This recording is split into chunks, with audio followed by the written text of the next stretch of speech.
Can you hear me? Sorry about that, yeah. So one of the things I'm psyched about is all year long, I've had scholars asking me about open mic and trying to get back to normal. And finally there's an opportunity for our talent here to have their voices raised after about 14 months of silence, and it's beautiful. And I am so indebted to Jay Bernard and to the scholars who just performed for us in the final days of this very trying year. What an uplifting thing to share in. So, for those of you who don't know me, I am JT Foster, and if you ask any freshmen, I am the doorman. From 6:50 in the morning to 7:25, I open the door. Some of them still don't know that I'm the principal as of officially this day, because I signed my contract, but I'm also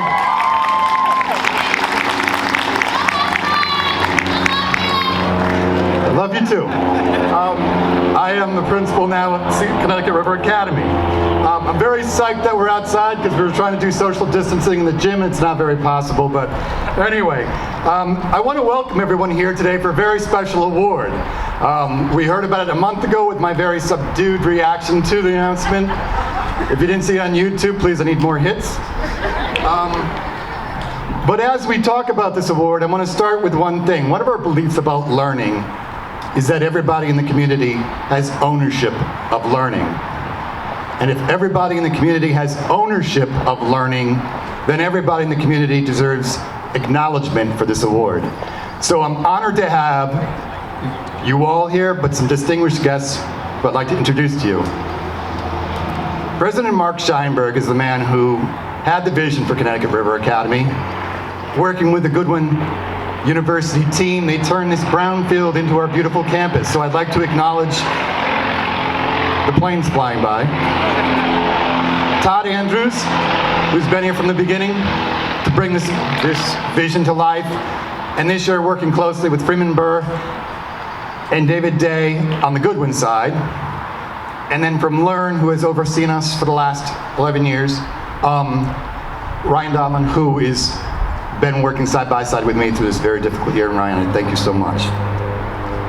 I'm really psyched to introduce some of these other players and to have them here today. Some people changed their schedules just for this moment. Linda Dodona is a founding principal of Connecticut River Academy, and she shaped me tremendously. Linda, thank you for being here.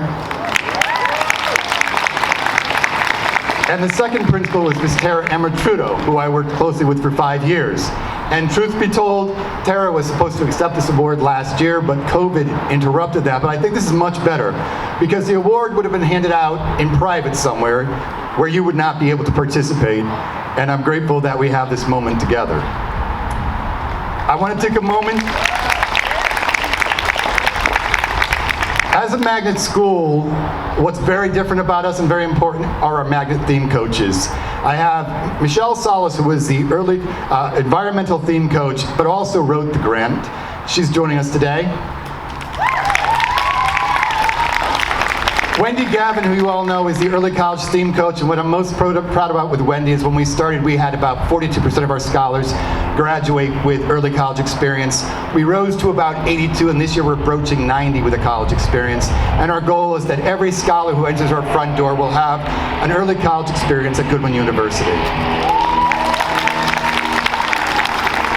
And finally, Matt Dodona is the early college advanced manufacturing theme coach, and you'll hear more from him shortly. As a community, there's a lot of outside players who help us, and the person who bridges that gap is Ms. Kylie Testar, our Family Engagement and Community Outreach Coordinator. Kylie, thank you. I also want to thank Pete Bedinsky and Carol Luckenbach, who have been our advisors on curriculum. They serviced us for 6-7 years and shaped the direction of our curriculum, and I want to thank them so much for taking their time to be here today. I miss you greatly. Well, one of the cool things about our school is we have our own health center.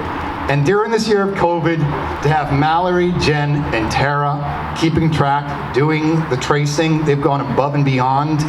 They are an important part of our community and family, and I thank you, especially this year, in terms of the safety you provided to all of us. Mallory joined us every Tuesday night as we told families an update on COVID, so they've worked overtime, and I need to acknowledge them right now.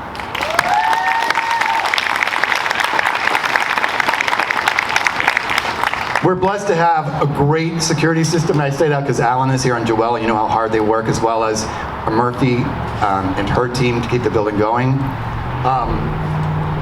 And finally, I want to say a big thank you to the educators. We don't use the word teachers and instructors here, we use the word educators because all of us, anyone who enters the front door is an educator. We teach each other.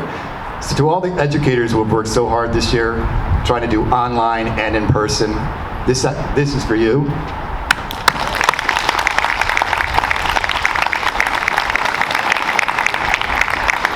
And finally, the award is actually for the scholars. Everything we do is for you. So I've asked 4 of your classmates to represent you today in accepting the award because the award should go to them, not us. And I'm going to introduce them real quickly. From the senior class, Sincere Canada. From the junior class, Genesis Torres. From the sophomores, Alex Augusto, and from the freshman, Maddie Westover. And I selected these people based off of the fact of who gave me the biggest smiles the most days as they walked into school this year.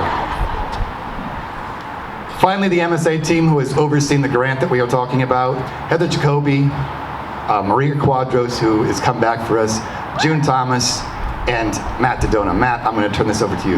Guys, thank you so much. Bear with us, and at the end we have ice cream.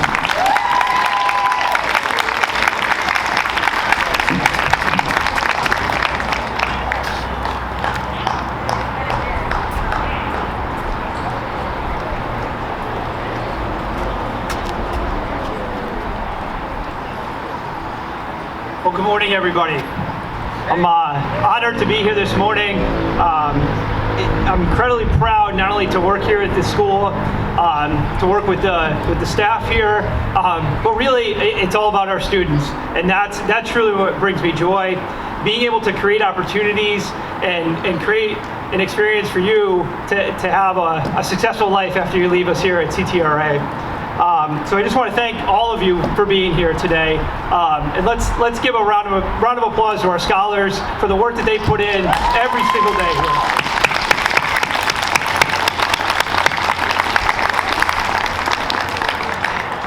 You know, with the Magnet Schools of America program that we have, this grant has allowed us to build a program that really is unique, not only here in Connecticut, but I believe across the U.S.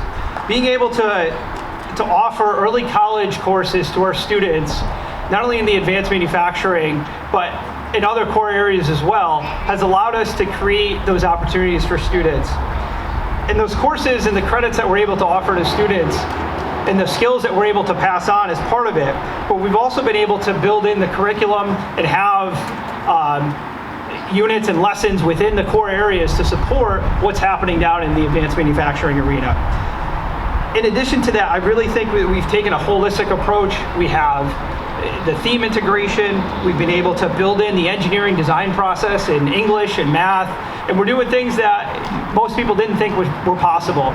And so I really like to think of it that we're reimagining how we do education and doing it in a much more holistic approach instead of, well, you learn about manufacturing here and you learn about math here. We're trying to blend those things together.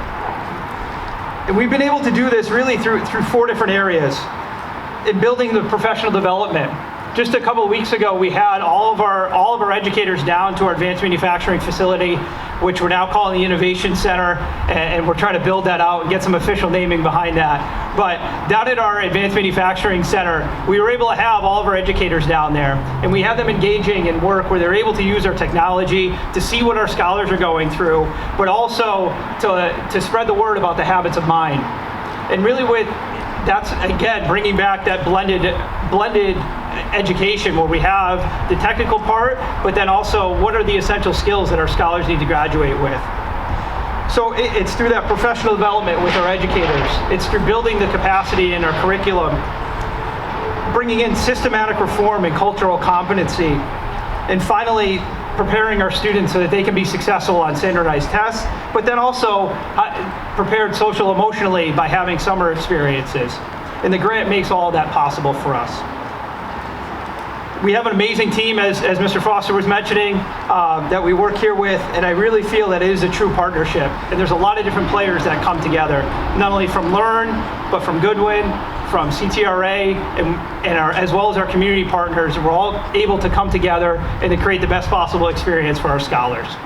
So again, it makes me incredibly proud to stand up here today, and I'm incredibly thankful to be able to share this and to create the opportunities for our scholars. So thank you all.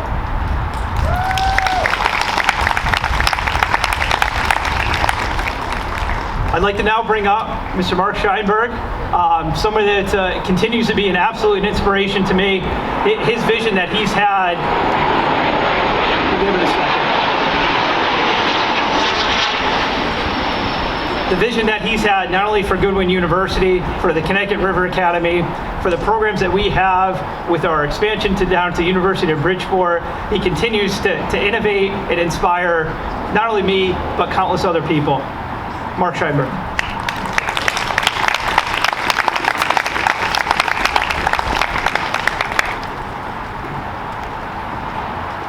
I come here with a very, very full and thankful heart. It was probably 12 years ago, I think, that Linda Dodona sat with Todd and myself and a few others trying to figure out what would it look like if we created our own high school. And why would we do that? We're at college. Why would we bother? Well, in education, we create gates for people. So those of you that are scholars that might be thinking about college may not have done it if it was a big step. You're finishing up at CTRA knowing day one that you are not only really strong high school students, but you're also really strong college students. There's no gate for you. You're ready to take on the next step, and you've already proven it to yourself. You've already gotten the grades, you've already experienced what it's like to be in a college classroom, and you're ready to take the next step. But way back in the beginning, people in colleges would always blame high schools. We're having trouble with our students. Well, it's not our fault. It's because maybe the high school didn't prepare them the right way. It's always someone else's fault. And we said that had to end. So when Linda and Todd and I sat down together early on, a lot of help from Bill Magnotta as well, we realized that if we do this the right way, there's no one left to blame. Let's get it right. And so if you see a lot of attention